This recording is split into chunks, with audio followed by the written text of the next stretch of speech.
Hi, okay, it's working. Hi, I'm Chloe Hanson, and I'll be reading like a mashup of sections from my creative nonfiction piece, which is called Remnants.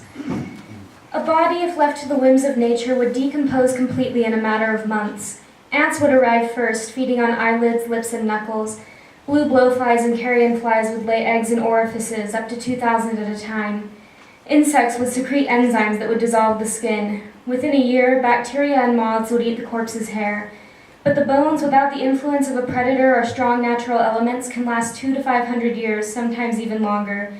It's a grim thought, and at the same time, there's a sort of peace to it, knowing that you, like everything else in this world, are fragile, breakable, disposable.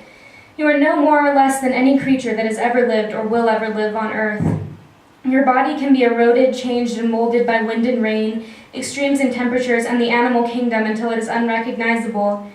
Yet somewhere, all pieces of you, all of your matter, exists. The proteins in your flesh, the carbon that makes the core of what you are, the sodium, potassium, nitrogen, calcium, and phosphorus are formed into something completely new.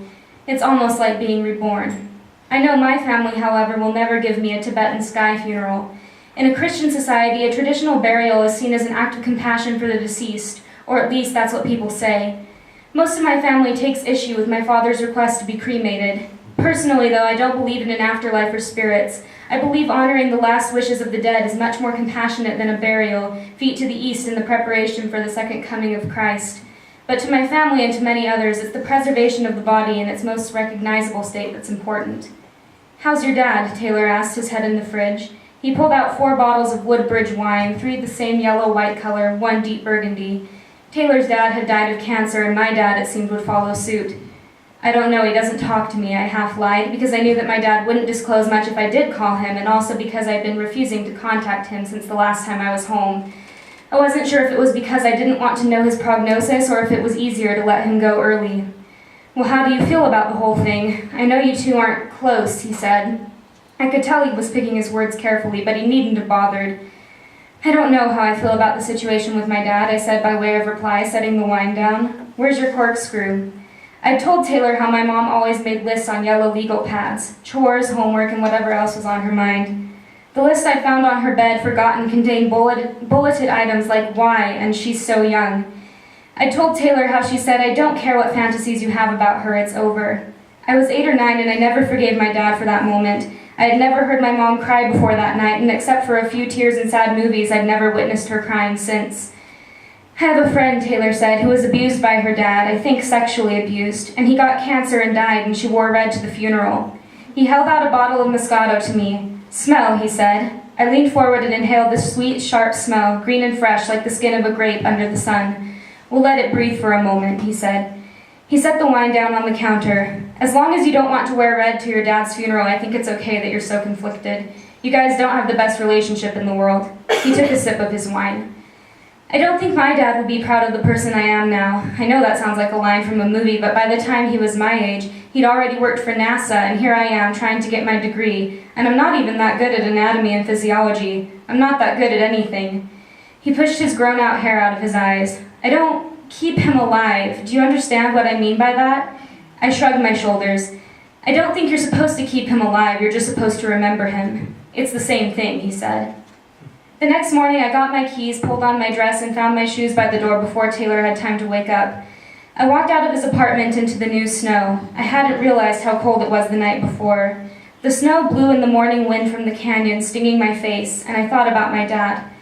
Not about whether he was going to live or die, but about his affair so many years ago. I wondered if they'd ever loved each other, or if they'd just used each other, or if one of them had been in love and the other one got used. To make a person appear alive for a viewing or open casket funeral, after the embalming fluid has been pumped through the deceased, the eyelids are superglued shut. A needle is threaded behind the upper lip, across the nose, through the nostrils, then down behind the lower lip where it's tied in a knot. This is to keep the corpse's mouth closed because of both the unsettling effect of the swollen, dead tongue protruding from a dead man's lips, but also because the organs will soon begin to putrefy and the methane stink is far from pleasant. The hair is washed and combed, and if needed, the nails are cleaned, a habit that many don't take seriously even when living. Vaseline or cream is used to moisturize the skin, and then cosmetics are applied. For all the mortician's attempts to preserve the corpse just as they were in life, the result is a person who looks so lifelike it's unnatural. The cosmetics, the sewn-up lips and eyes, the organs prevented from decaying naturally, seem like a form of denial, a way to keep something alive that clearly isn't. It feels almost selfish in a way. Then I realize that it's not what happens to something once it's dead that's unsettling. It's realizing that there's no spark of life left, no matter how much we try to disguise it. That no matter what colors we paint on dead skin, no matter how we form faces into peaceful expressions, a corpse is just that, a corpse. The only things that won't decay are the things we can't control, those little blips of genetic sameness like eye color or musical ability, those things I fight so hard to change. 2 weeks after my dad told me about his tests, I sat in my room waiting for a reply to my text asking if he'd gotten any results. My room was a museum of unwashed clothing, empty bottles, paper bag corpses that once held warm, fast food. I hadn't cleaned anything in days, and the filth made it hard to function. My grades were slipping, professors and friends were becoming worried, and there I was, day after day in bed with a beer or a glass of wine, watching Netflix on my laptop and trying not to think. Because when I thought too much, I remembered that my father didn't know anything about me, nor I him, except that we were supposed to love each other and care when bad things happened.